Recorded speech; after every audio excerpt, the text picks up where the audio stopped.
ఏం మాయ చేసావే నా real moment అంటూ సమంత భర్త ముందే ఎమోషనల్. అందుకే అంతగా ఏడ్చావంటూ కోపంతో ఫైర్ అయిన రాజ్నిధి మోర్. రీసెంట్ గా సమంత మా ఇంటి బంగారం మూవీ ప్రమోషన్స్ లో చాలా బిజీగా ఉంటుంది. ఈ జూన్ 19th కి రిలీజ్ డేట్ దగ్గర పడడంతో ఆమె ఏకంగా ఒకే రోజు 40 వీడియో ఇంటర్వ్యూలు ఇచ్చి టాలీవుడ్ లోనే సరికొత్త రికార్డ్ ని సృష్టించింది. ఈ యాక్షన్ కామెడీ మూవీలో సమంత సాధారణ గృహిణిగా సీక్రెట్ స్టోరీ మెయింటైన్ చేస్తున్న క్యారెక్టర్ గా కనిపించబోతోంది. సొంత బ్యానర్ ట్రారాల మూవీ పిక్చర్స్ పైకెక్కిస్తున్న ఈ మూవీపై ఆమె ఎటువంటి డూప్ లేకుండా భారీ యాక్షన్ సన్నివేశాలు చేయడం విశేషం. ఇప్పటికే సెన్సార్ పూర్తి చేసుకున్న ఈ మూవీ సమంత కెరియర్ లోనే మరో ప్రత్యేకమైన ఫ్యామిలీ ఎంటర్టైనర్ గా నిలవనుంది. ప్రస్తుత కాలంలో ఇలాంటి మూవీ అందరికీ అవసరం అంటూ చెప్పుకొచ్చింది. ముఖ్యంగా ఓటీటీలో కాకుండా ప్రేక్షకులు థియేటర్ల వైపు రావాలనే ప్రమోషన్స్ ద్వారా క్రియేట్ చేసే హైప్ చాలా అవసరం అవుతుంది. అందుకే ఇప్పటి తరహా మేకర్స్ కోసం సరికొత్త ప్రచారాలతో ప్రేక్షకులకు ముందుకు వస్తున్నారు. అయితే ఇదే ఇంటర్వ్యూస్ లో భాగంగా సమంత తన పర్సనల్ విషయాలు చాలానే బయట పెట్టింది. సమంత మొదట ఆస్ట్రేలియాలో వెళ్లి చదువుకోవాలనే కోరిక ఉండేదట. దానికోసమే ఈ మోడలింగ్ వైపు అడుగులు పెట్టిందట.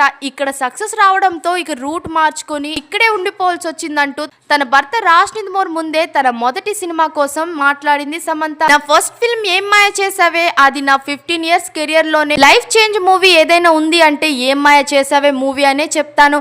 చేయితో నా ఫస్ట్ మూవీ, మెమరబుల్ మూవీ. నాకు ఆ మూవీ కొత్త కాబట్టి చేయితో నేను చాలా ఇంటరాక్ట్ అయిపోయా అని ఎమోషనల్ అవుతూ ఉండగా రాజ్నిధి మోర్ అందుకే అంతలా ఏడ్చావంటూ కౌంటర్ ఇచ్చేశారు. సమంత తన మెమరీస్ కోసం చెప్తూ ఎమోషనల్ అవుతుండగా రాజ్నిధి మోర్ కోపం కళ్ళలో స్పష్టంగా కనిపిస్తుంది. ఎంత కాదన్నా సమంత మళ్ళీ నాగ చైతన్యను ఇన్నేళ్ల తర్వాత మళ్ళీ చేయి అంటూ పిలవడంతో డామ్ చేయి అంటూ హ్యాష్ మళ్ళీ పాపులర్ అవుతూ ఉంది. దీనిపై మీ అభిప్రాయం ఏంటో కామెంట్స్ లో తప్పకుండా చెప్పేయండి. మరిన్ని ఫాస్ట్ అప్డేట్స్ కోసం మా ఛానల్ ని సబ్స్క్రైబ్ చేయండి.